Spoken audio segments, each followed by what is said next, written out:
So hello everyone and welcome. So कैसे हैं आप सभी? उम्मीद करते हैं बहुत ही अच्छे होंगे। तो आज हम लोग एक नए चैप्टर को स्टार्ट करने वाले हैं। अगर बेसिकली आप देखोगे तो अब हम लोगों का ज़्यादा पोर्शन बचा नहीं है जो कि पढ़ना है।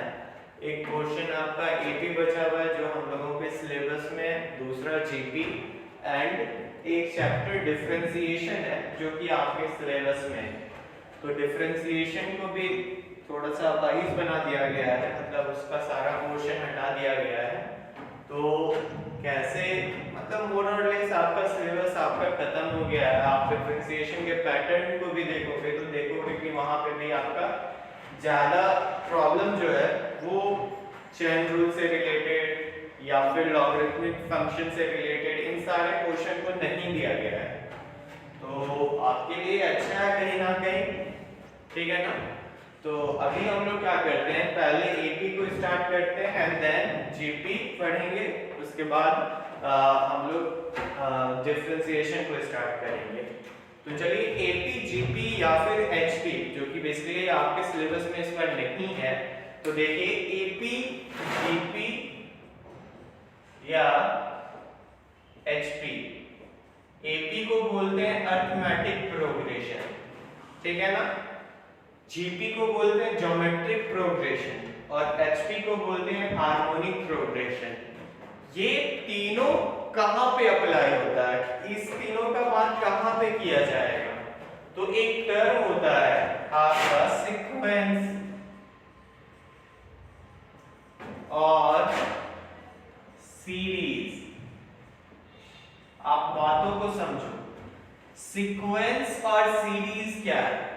हमने बहुत सारे कलेक्शन ऑफ चीजों से रिलेटेड पढ़ा कि अगर कलेक्शन होता है तो एक रिप्रेजेंटेशन का तरीका हमने सेट के द्वारा पढ़ा।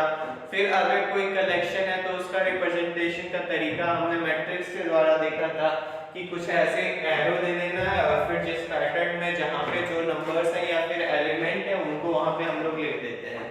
फिर हमने डिटरमिनेंट के थ्रू देखा। अभी बात क्या आता है कि ये भी बेसिकली एक कलेक्शन ऑफ डाटा है, कलेक्शन ऑफ नंबर्स है।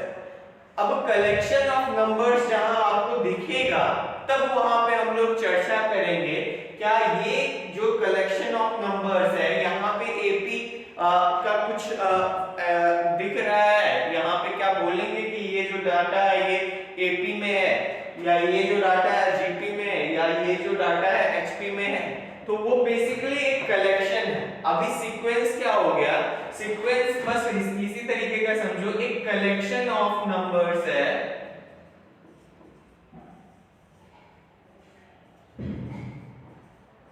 जो कि सर्टेन डेफिनेट पैटर्न में बेस्ड होते हैं। 1 3 5 7 8 9 ऐसे नंबर्स दिए गए हैं, क्लियर है ना। तो ये जो नंबर्स दिए गए होंगे यहाँ पे ऐसा नहीं है कि कुछ भी दे दिया जाए और वो एक सीक्वेंस में होगा, वो होगा बट वो एपी में नहीं होगा। तो सीक्वेंस बेसिकली आप बोल सकते हो कि कलेक्शन ऑफ नंबर्स जहां पे बेसिकली या फिर जनरली नंबर्स के बीच में कुछ रिलेशन होता है, उस कलेक्शन ऑफ नंबर्स को हम लोग सीक्वेंस बोल सकते हैं। अब वही अगर जो एक डाटा है, एक नंबर है, दूसरा नंबर है, फिर तीसरा नंबर है, अगर वो सेपरेट किया जाए किसके द्वारा? प्लस या माइनस के द्वारा, तो हम बोलेंगे वो जो डाटा दिया गया है दैट इज इन सीरीज। फिर से समझो आप बात, ये क्या है? 1 3 5 7 9 11 12। तो ये क्या हुआ? ये यहाँ पे आप देख रहे हो कलेक्शन एक ऑर्डर में दिया गया है, क्लियर है ना। तो ये ऑर्डर में जो नंबर्स दिए गए हैं ये एक सीक्वेंस हो गए। अब अगर यहाँ पे ये प्लस माइनस या फिर प्लस प्लस ऐसे टर्म के रूप में अगर अलग किए गए हो तब हम उसको बोलेंगे कि ये एक सीरीज है, क्लियर है ना, कि ये एक सीरीज है।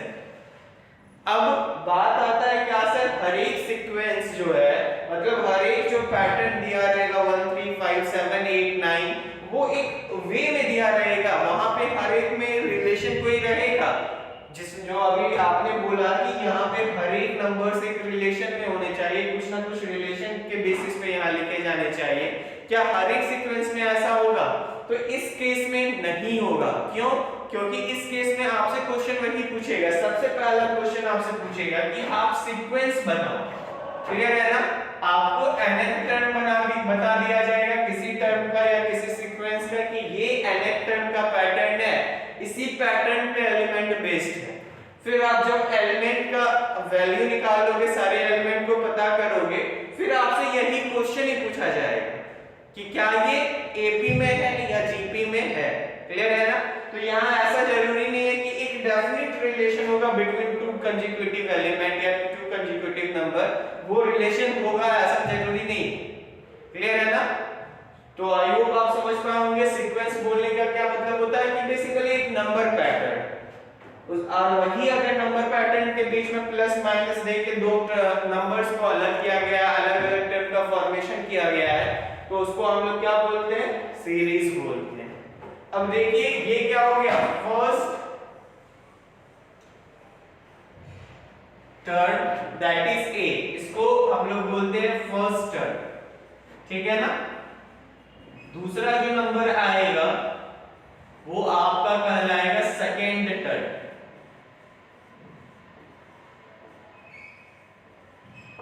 आपका जो nth वाला नंबर आएगा that will be called last term या nth टर्म। अगर n का वैल्यू आपको नहीं बताया गया, फिक्स किया गया है, तो हम लोग उसको nth टर्म बोलेंगे, बट अगर फिक्स कर दिया गया है देन हम लोग उसको लास्ट टर्म बोलेंगे। क्लियर है ना?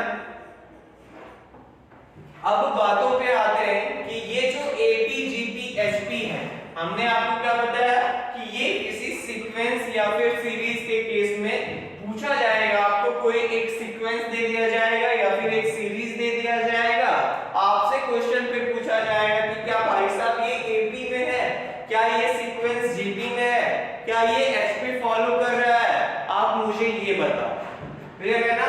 तो आपको जो सीक्वेंस दिया रहेगा, अब कंडीशन को आप सुनो। अब हम लोग अपने चैप्टर पे मूव करेंगे that is AP.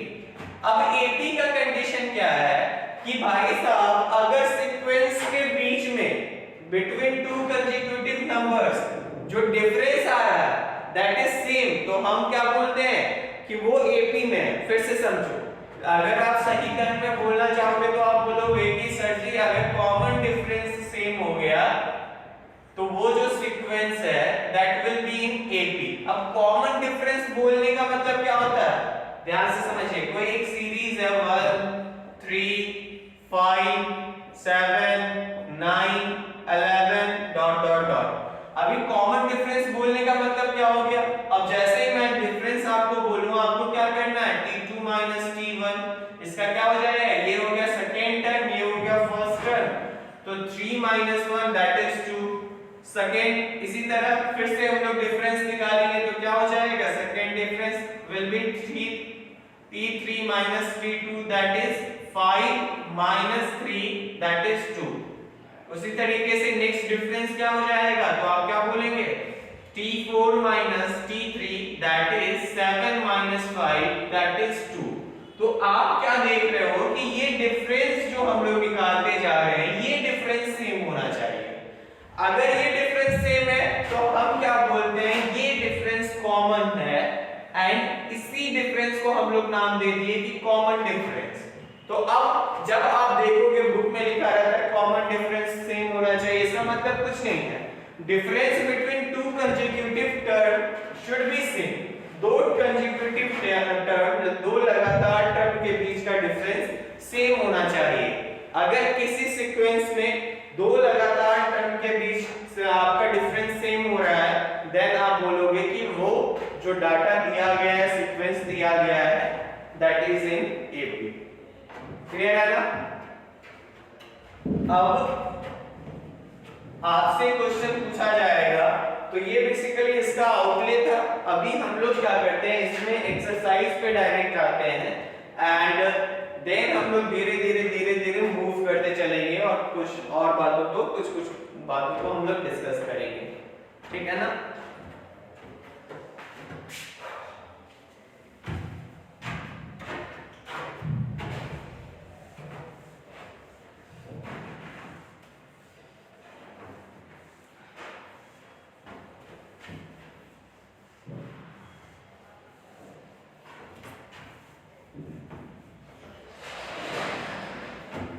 I hope कि ये सभी मोर और लेस, मेरे को लगता है कि जितने बच्चे पढ़ रहे हैं जेवियर के हो या इस्लाम के हो, ये चैप्टर तो एटलीस्ट आपके कॉलेज में जरूर हुआ होगा।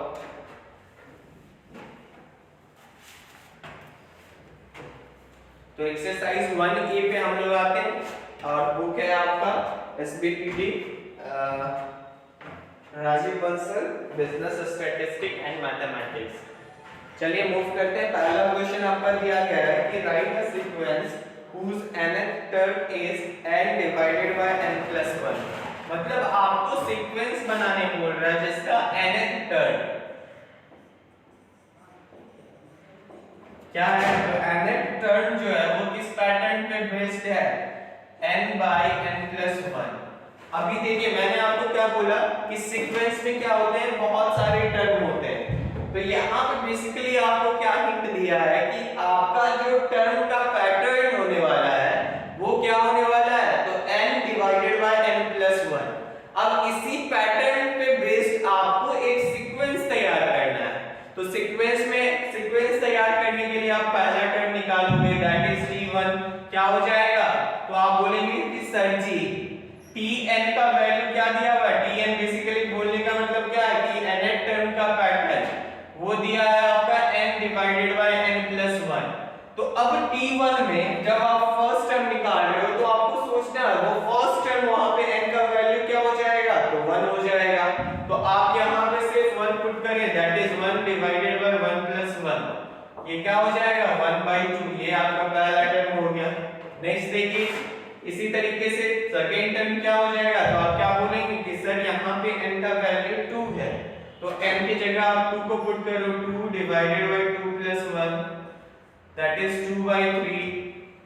इसी तरीके से t3 क्या हो जाएगा, तो आप क्या बोलेंगे कि सर जी यहाँ पे n का टर्म n का वैल्यू 3 है। तो ये क्या हो जाएगा 3 divided by 3 plus 1 that is 3/4। Clear है ना।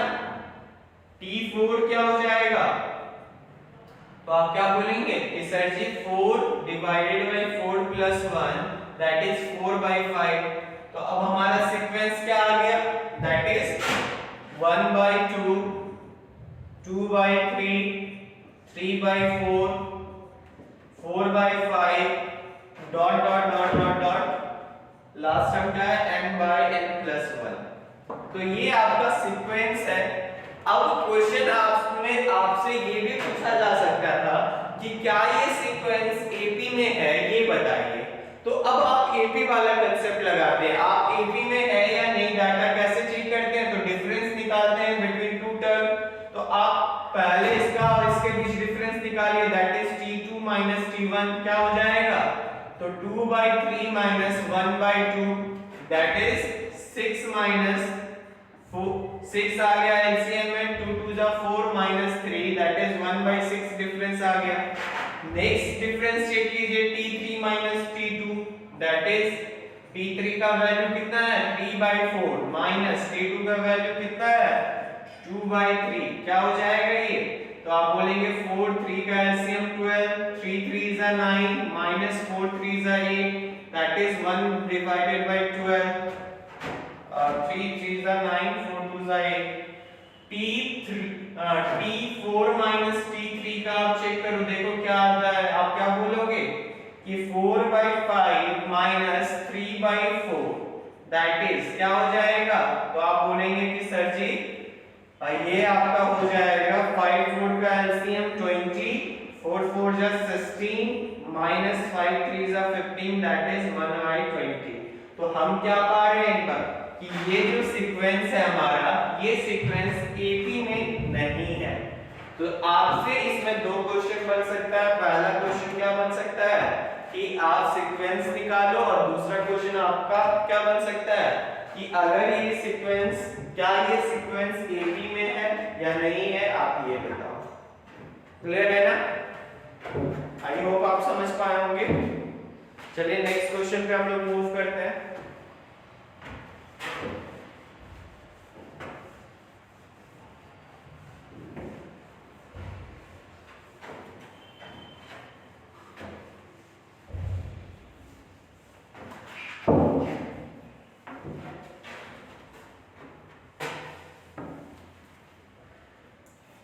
नेक्स्ट देखिए क्वेश्चन नंबर 3 टाइप 1 का क्वेश्चन नंबर 3 क्वेश्चन नंबर 2 आप खुद बनाएंगे रेंट वर्क रहा आपके लिए। देखिए क्या है, आपसे बोला जा रहा है कि so that a minus b का whole square a square plus b square and a plus b का whole square are in AP. आपको शो करने के लिए बोला जा रहा है कि ये तीनों टर्म जो है वो एक एपी में है, आप इसको प्रूव करो।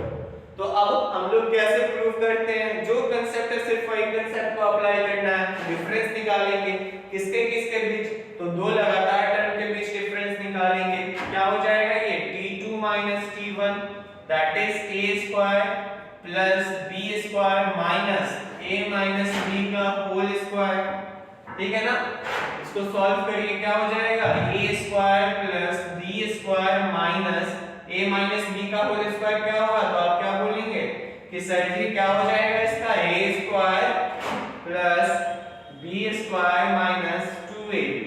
अब आप इसको और सिंपल करो क्या हो जाएगा a square plus b square minus a square minus b square plus 2ab। अभी देखिए आप plus a square minus a square plus b square minus b square cancel हो गया, क्या हो जाएगा प्लस 2ab। अभी ये एक डिफरेंस आपने निकाला, आप इस बिहाफ पे कुछ भी नहीं बोल सकते कि भाई साहब ये जो सीक्वेंस है ये AP में है या JP में है। अभी आपको AP में बताने के लिए एक और डिफरेंस कम से कम निकालना होगा। तो देखिए क्या हो जाएगा next difference G3 minus T2 that is a plus b का whole square minus a square plus b square.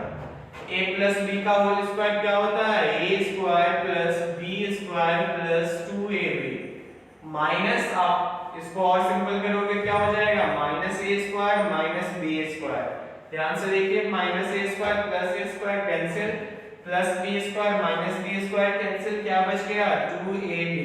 तो यहां से क्या पता चला कि T2 माइनस T1 बराबर है किसके बराबर है T3 माइनस T2 के, और इसका वैल्यू क्या आया है तो 2ab के बराबर आया है। तो हम क्या बोल सकते हैं कि भाई साहब ये जो है ये आप हमारा AP में है, क्यों, क्योंकि कॉमन डिफरेंस यहाँ पे सेम आ रहा है। ठीक है ना, तो आई होप आप समझ पाए होंगे। चलिए नेक्स्ट क्वेश्चन पे हम लोग मूव ऑन करते हैं।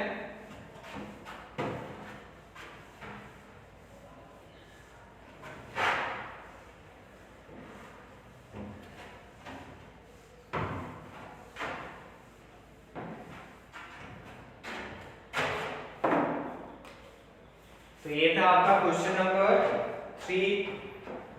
आप देखो एक क्वेश्चन दिया हुआ है आपका क्वेश्चन नंबर 4, तो उसको एक बार फिर से ट्राई कीजिएगा। क्वेश्चन क्या है कि the nth term of a sequence is 3n-2, तो n का वैल्यू पुट करते जाएंगे।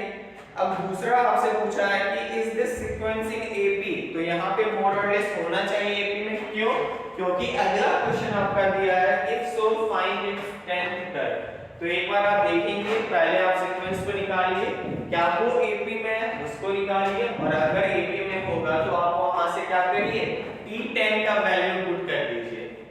अब आप बोलोगे कि सर जी T10 का वैल्यू कैसे निकालेंगे, तो देखिए हम लोग क्वेश्चन को बना ही देते हैं। क्या है, तो आपका nth टर्म क्या दिया हुआ है, तो nth टर्म दिया हुआ है आपका 3n-2। ठीक है ना, अब आपसे बोलता है कि फाइंड द 10th टर्म निकालिए, ये आपसे बोला जा रहा है।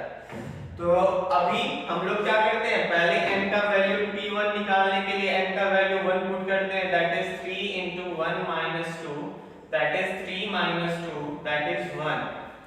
T2 क्या हो जाएगा हमारा 3 into 2 minus 2। आपको सिर्फ n का वैल्यू पुट करते जाना है जिस टर्म का आप वैल्यू निकालना चाहते हो, बाकी और कोई भी चेंजेस नहीं करना है, जो पैटर्न दिया जाए। तो देखिए 3 into 2 6 minus 2 that is 4। Next बताइए क्या हो जाएगा 3 T3 is equal to 3 into 3 -2 that is 9 - 2 that is 7। t4 आपका क्या हो जाएगा, तो 3 × 4 - 2 that is 12 - 2 that is 10। तो अब आप सीक्वेंस को आपने निकाल लिया। देखिए सीक्वेंस आपका क्या आ गया है, 1 4 7 10 डॉट डॉट डॉट। ये फिनाइट इनफिनाइट एक होता है सीक्वेंस जहां पे आपको लास्ट टर्म नहीं बताया गया, वो इनफिनाइट सीक्वेंस इसको बोलते हैं। जहां पे आपको लास्ट टर्म बता दिया जाए उसको फिनाइट सीक्वेंस बोलते हैं। तो वो सब बेकार का क्या देखना है, अभी सिंपल सा क्वेश्चन जो पूछा है उस पे आते हैं कि ये सीक्वेंस क्या एपी में है। सबसे पहले ये आपको निकालना है। तो आप देखो क्या हम यहां पे क्या बोल सकते हैं कि एपी में है या नहीं, उसके निकालने के लिए t2 - t1 डिफरेंस निकालेंगे। क्या हो जाएगा, 4 - 1 दैट इज 3। फिर इसी तरीके से t3 - t2 that is 7 - 4 that is 3। t4 - t3 that is 10 - 7 that is 3। तो आप क्या देख रहे हैं, डिफरेंस सेम आ रहा है, तो हम लोग क्या बोलेंगे कि yes this sequence is in AP. अब अगला क्वेश्चन आपसे पूछा गया है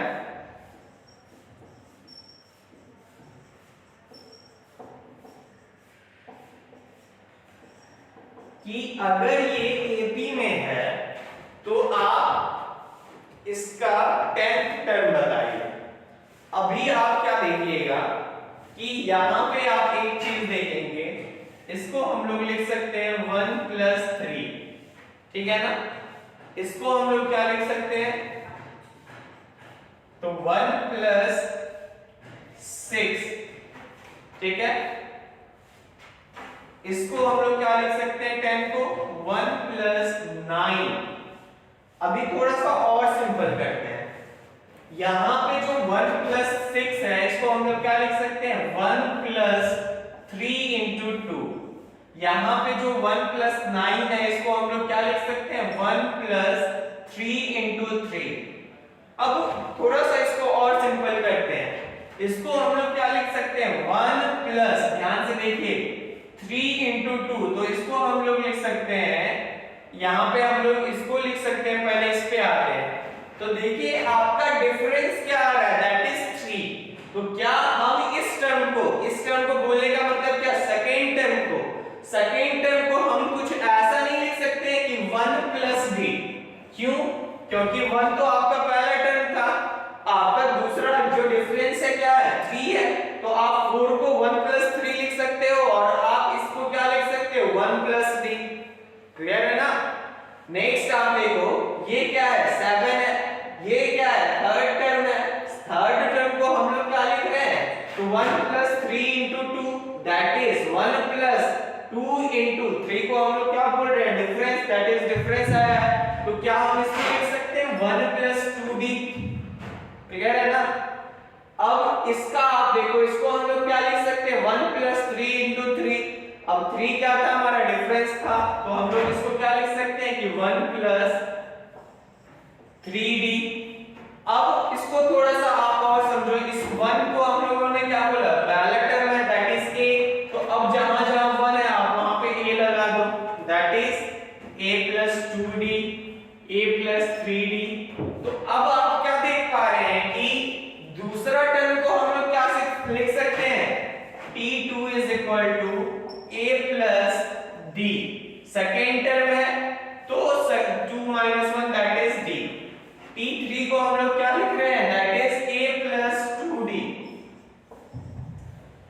नेक्स्ट अगर मैं आपसे पूछूं कि आप मेरे को ये बताओ, थर्ड टर्म को आप क्या लिख सकते हो, a और d के टर्म में, तो आप क्या बोलेंगे कि सर t4 को हम लोग क्या लिख सकते हैं, a + 3d। अब आप समझिए यहां पे, यहीं से आपका फॉर्मूला डिराइव हो रहा है। आपने t2 को क्या लिखा है, a + d। आपने t3 को क्या लिखा है, a + 2d। आपने t4 को क्या लिखा है, a + 3d। अब आप क्या देख रहे हैं कि n का वैल्यू, अगर मेरे को सेकेंड टर्म का वैल्यू निकालना है तो n का वैल्यू 2 हो गया, तो n का वैल्यू 2 है, बट d हमारा क्या है,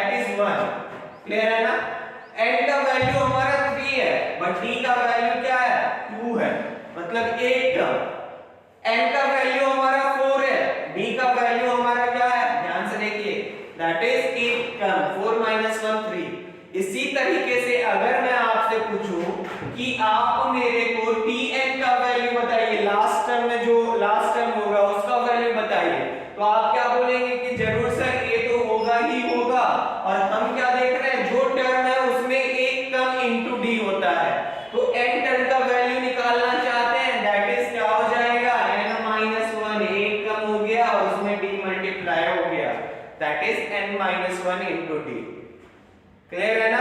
तो यही आपका फॉर्मूला हो गया फॉर nth टर्म। अगर आप किसी nth टर्म का वैल्यू निकालना चाहते हो तो ये आपका फॉर्मूला हो गया, आप वहां पे सिर्फ n का वैल्यू पुट करके चलोगे। तो देखिए a plus n minus 1 into D, इस फॉर्मूला को आपको याद रखना है फॉर एनी टर्म, ठीक है ना? अब आपसे क्या पूछा है कि आप मेरे को बताओ कि T10 का वैल्यू क्या होगा, तो आप T10 को क्या लिखोगे कि सर जी T10 है तो जरूर A तो आएगा ही आएगा, और 10 है तो 10 में एक टर्म तो into D, that is A plus 9D। अब A का वैल्यू कितना है तो आप क्या बोलेंगे कि इस सीरीज में A का वैल्यू हमारा 1, तो 1 प्लस 9 इंटू D का वैल्यू क्या है तो आप क्या बोलेंगे दैट इज 3, तो 9 into 3 that is 1 plus 27 that is 28। Clear है ना? तो ये सारा कहानी मत लिख दीजिएगा, ये मैंने आपको समझाने के लिए बताया था कि कैसे किसी भी टर्म का फॉर्मूला आपको निकालना है, क्या कंसेप्ट है वो मैंने आपको बताया। क्लियर है ना? आई होप आप समझ पाए होंगे। चलिए नेक्स्ट क्वेश्चन पे हम लोग मूव करते हैं।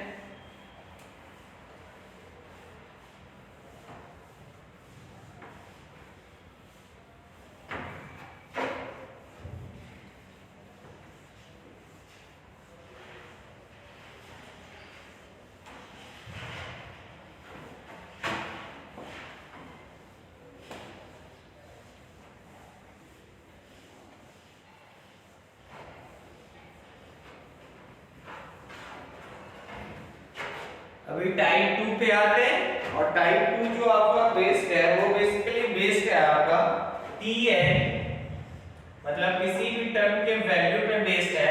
तो अगर किसी भी टर्म का वैल्यू पूछा जाए हम क्या लिखेंगे, वो a प्लस अगर n है, यहाँ पे हमने मान के चला है कि n का वैल्यू कुछ भी हो सकता है, आपको किसी भी टर्म का वहां पे वैल्यू पूछा जा सकता है।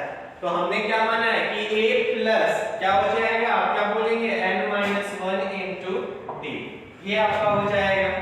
अब क्वेश्चन लेते हैं हम लोग, जैसे तो हमारा क्वेश्चन है 4th नंबर, आपसे पूछा जा रहा है कि find the 10th term of the sequence, और आपको एक सीक्वेंस दिया गया है 10 5 0 -5 -10 डॉट डॉट डॉट। अब आपसे पूछा जा रहा है कि आप T10 का वैल्यू बताओ, तो आपके दिमाग में तुरंत स्ट्राइक करना चाहिए कि किसी भी टर्म को लिखने का पैटर्न हमारा क्या था, तो आप क्या बोलेंगे कि सर जी पहला टर्म तो था ही था, और जो टर्म का वैल्यू पूछा जा रहा था उसमें एक come into D, that is 10 term का पूछा जा रहा है 10 1 इनटू डी, और 10 1 हमारा क्या होता है 9, और 9 तो क्या हो जाएगा a प्लस 9d।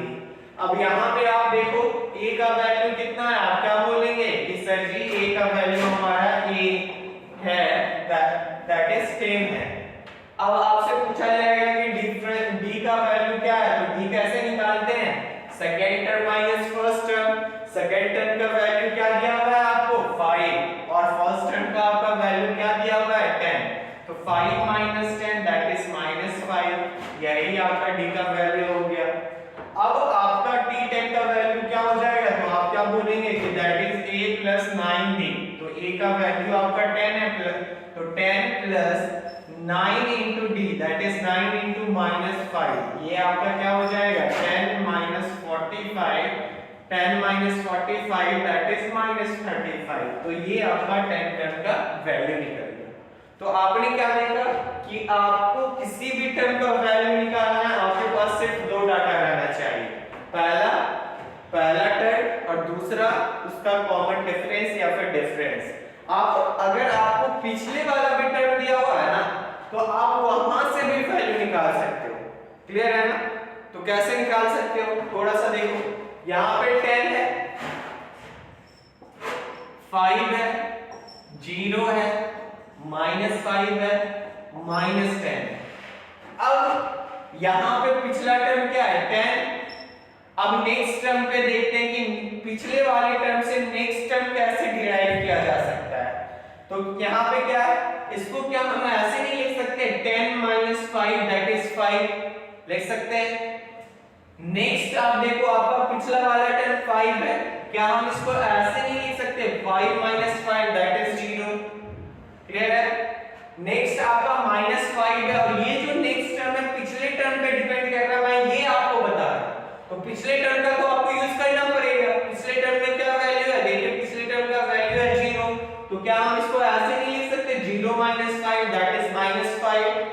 इसी तरीके से आप क्या बोलोगे कि सर जी पिछला टर्म -5 है, -5 आप और थोड़ा सा एक स्टेप आप समझो, ये आपका a हो गया दैट इज 10।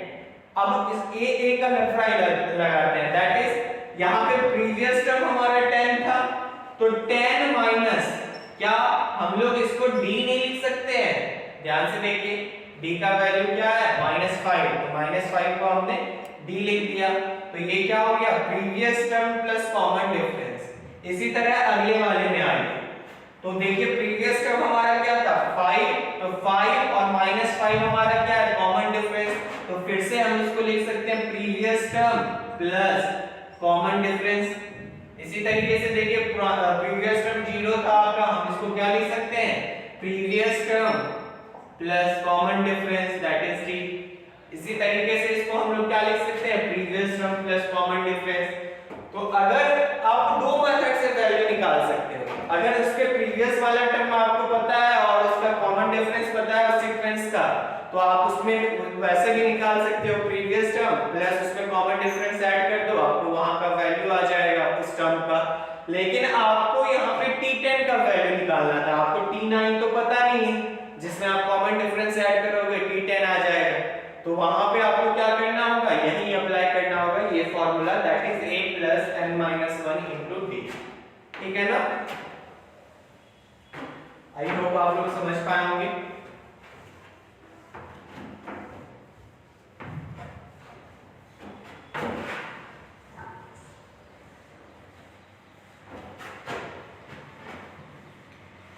चलिए नेक्स्ट क्वेश्चन पे आते हैं हम लोग।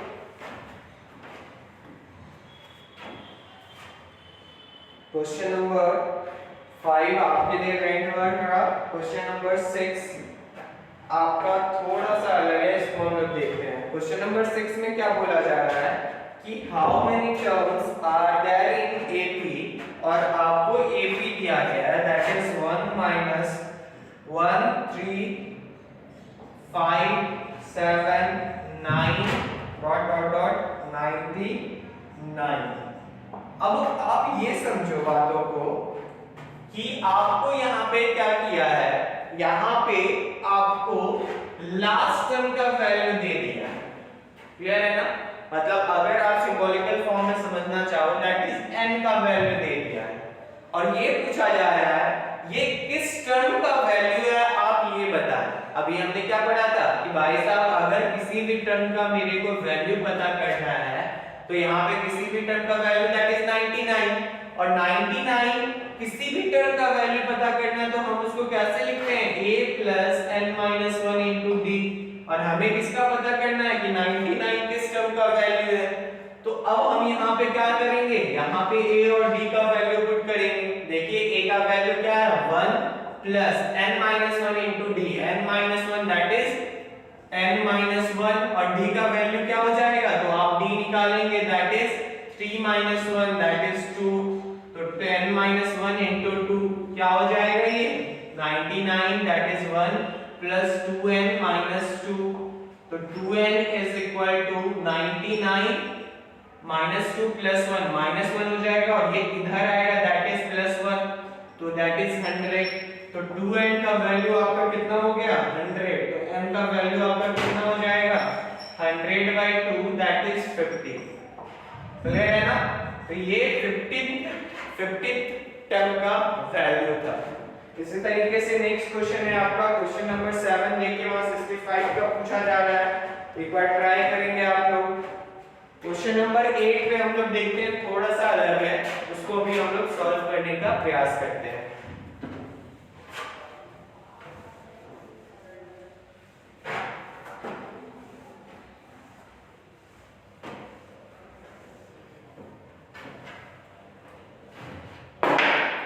देखिए क्या दिया हुआ है आपका क्वेश्चन नंबर 1। तो आपका बोला जा रहा है कि फाइंड द एपी निकालिए whose 7th and 12th term are 34 and 64 respectively। बोलता है एपी निकालिए जिसका 7th टर्म क्या मतलब T7 जो है that is 34 and T12 that is 12th term is equal to 64। तो यहाँ पे आपको एपी निकालने बोला जा रहा है।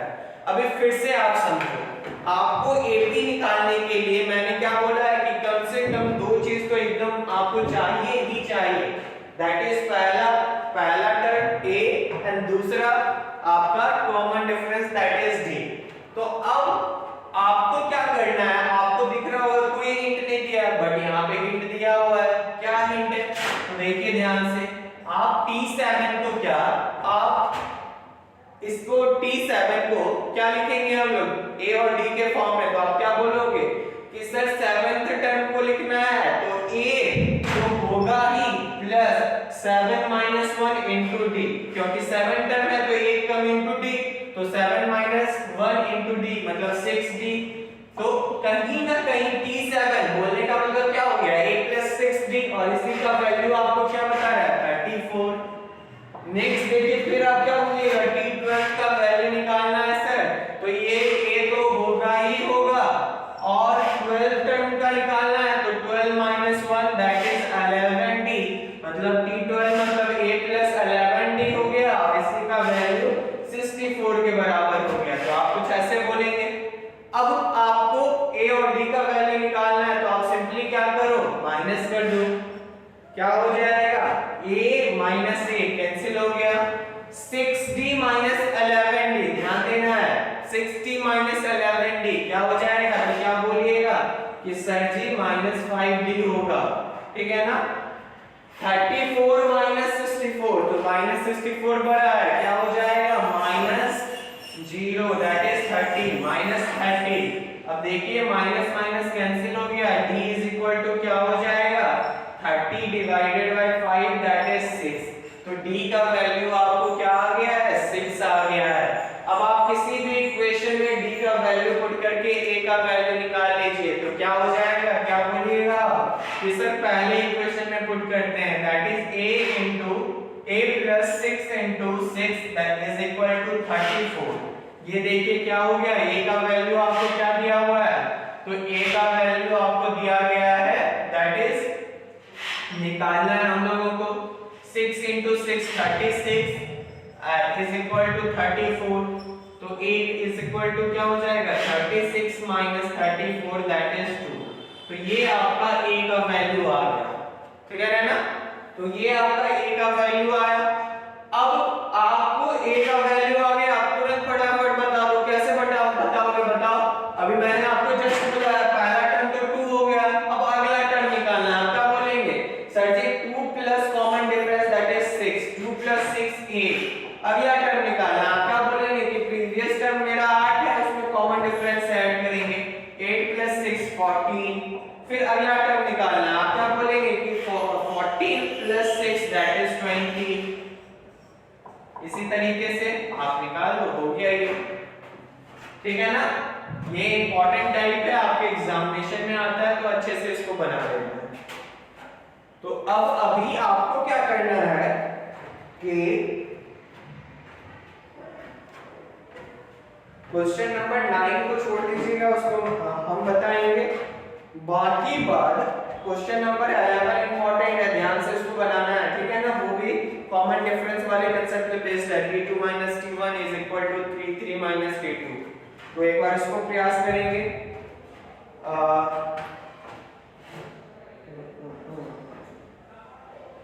बाकी सारा बन जाना चाहिए, तो आप एक बार ट्राई करेंगे। अगर आपसे कोई क्वेश्चन नहीं बनेगा देन आप एक बार पूछ लोगे।